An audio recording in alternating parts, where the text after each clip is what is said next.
welcome back to the channel.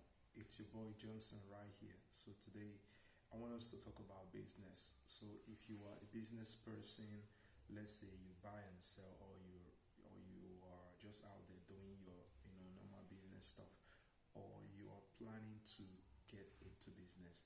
I think it's important that you understand that you being a business person majorly has to do with you learning how business works, because at the end of the day, entrepreneurs are the pace setters. Entrepreneurs change the way the world works. All right, so you have to learn the art of negotiation. You have to learn how to put yourself out there, how to you have to learn customer service. You have to learn how to negotiate your value. All right, because largely it's about you telling the world that you have what they can buy from you. So today I want to talk about how to grow a small business. So if you have a small business, a struggling small business, this video might be a good one for you. All right, so let's talk about the first one. For you to grow a small business, you have to first of all identify your clients. All right, so as an entrepreneur or as a would-be entrepreneur, you have to understand that every business has clients. So and every client are not for you. You have to structure your business in a way that you have to make your client specific, so that if you want to run ad, if you want to reach out to your client, you know exactly what you're doing. All right, so you have to identify your clients. All right, you won't be selling shoes and you are running ads on the client that wants to buy TV. It doesn't work that way. So being an entrepreneur, you have to learn to identify your ideal clients, because when you are linked up with your ideal client, that is where the magic happens. All right, that is what we spark negotiation. That's what we spark the selling point, because you won't be selling a specific product and you'll be running ad of persuasion to the wrong client. Business doesn't work that way. You have to tailor your business to the people who are likely to buy from you, to the people who are likely to patronize you, to people who are likely to find value in what you're doing. Because if you're trying to convince the wrong people to buy from you, there's no way business will work out. And that is where identifying your client works. All right, you have to identify your clients. So number two is learn to run ad or reach out organically. I'm somebody that does business online, like I sell footwears online, and oftentimes my aid will disappoint me. I can bring out 20k to run ads, and at the end of the day, I won't be getting really, the value that is worth the money. So I'll be like, oh my God, I wish I can get expert to do it. And most definitely, sometimes expert do help me run ads, and I will get result. But when it's like, man, that my ads budget has finished or is running down, I'm not getting the result that I want, I'll reach out organically. All right, learning to reach out organically is very simple. You have to, let's say you get a copy, you write a copy, then you can reach out to the people on social media, on WhatsApp group, on Facebook, all right, anywhere you know that you can reach out to people, potential people that are likely to patronize you. You have to do it.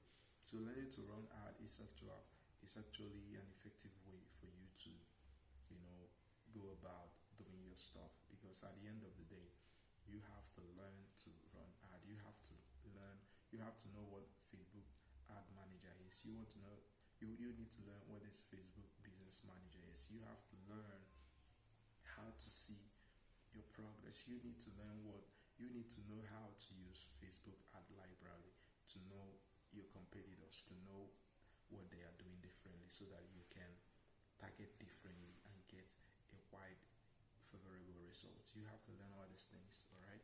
Because you won't just be hiring an aid, you won't just be hiring some aid guys to come run ads for you, but you don't know anything about the aid, all right? Because if you don't know nothing about running ad on Facebook or Google ad or whatever, if you see a mistake, if these guys, if they are making a mistake, you don't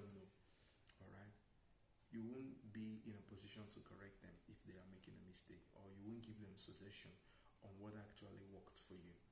All right.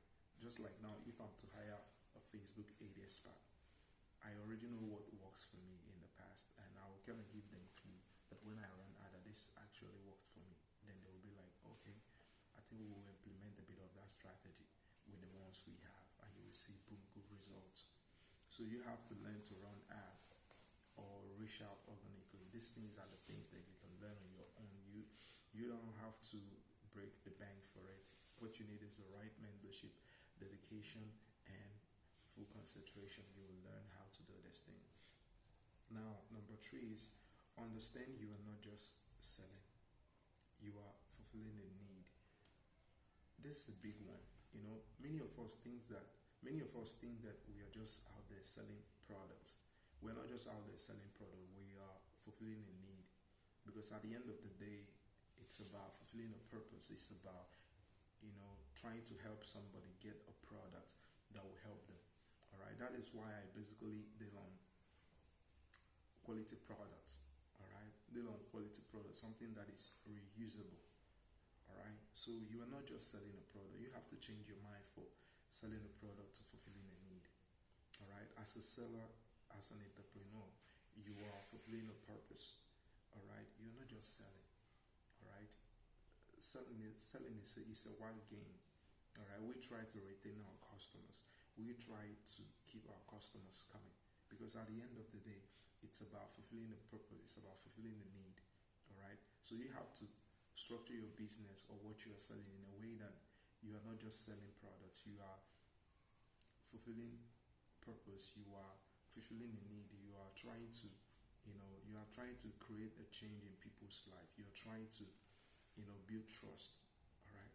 Because let's say, for instance, you sell shoes, or you sell shoes and you kind of post randomly online.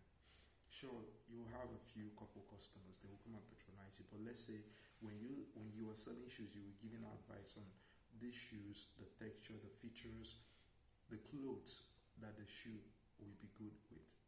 All right. Now you are not just a seller. You are kind of a consultant. You're telling people, okay, these shoes will be good with brown dress. All right. It's gonna be good with on a corporate wear. All right. So it's very important that you understand that you are fulfilling a need. All right. Because being able to give your client constructive advice on the product that you are selling to them makes you to stand out. All right. Because anytime they want to order something, they'll be like, okay, what do you prefer for me? Then you will be like, okay, here's what I prefer for you. All right. They will not be going to the other options, because they think that you are the legend in the marketplace. They think that if they don't buy from you, they are missing out. They think that your knowledge is very valuable. So that is number 3. So now the fourth one is, don't be scared to price your worth. Don't be scared to price your worth. So many of us are scared to price our worth. We know that we are doing a great job, with our customer relationship. You know that we are doing a great job, reaching out to people that we want in our circle. We know that we are most definitely doing a great job in serving this client, but our problem is we don't price our worth. All right. You have to learn to price your worth. That's very important. You have to learn to price your worth, because at the end of the day, it's about your inflow and your outflow. So you have to learn to price your worth, because all the knowledge you're giving, you standing in the marketplace as a consultant and not just a seller, you trying to fulfill a purpose and not just selling a product, all these things are inclusive in the price that you are giving your client. All right. Because you won't appear as an expert and you'll be charging peanuts.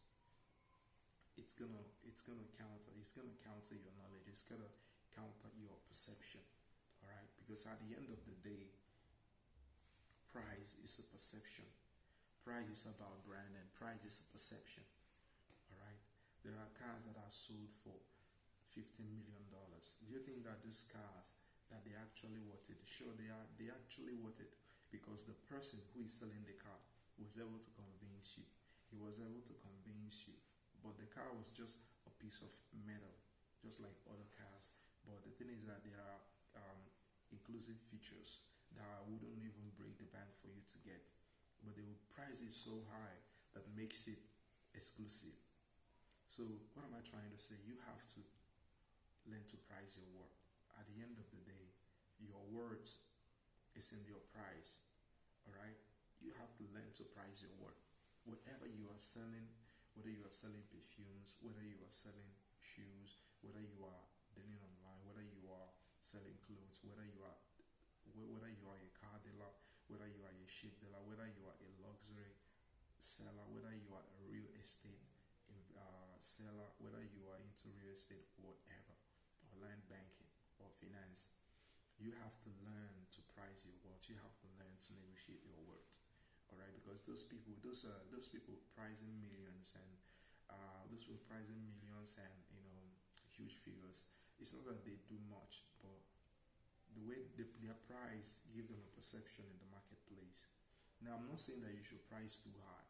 I'm saying that know your worth and price something that is quite equivalent to that. All right, because if you are not so good at what you do and you are pricing so ridiculously, most definitely people will call you a scam and you will lose a lot of trust and credibility in the marketplace.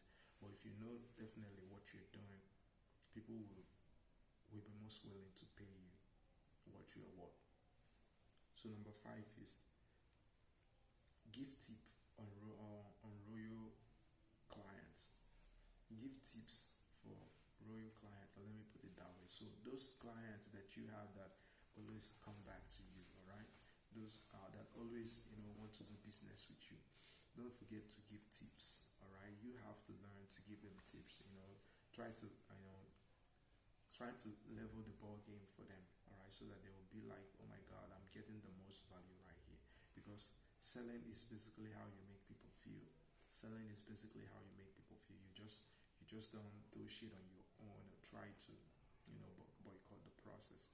You have to build a relationship with these buyers, because at the end of the day, you have to keep yourself in their mind. You have to keep yourself in their mind, so that whenever they think about getting a particular product, they will think about you and just you. And that is the only way money keeps rolling into your account. That is the only way your ecosystem grows large. That is the only way you will be remembered in the marketplace. I hope these 5 tips helps you. Subscribe to my TikTok and YouTube. So let's do it. Business talks only.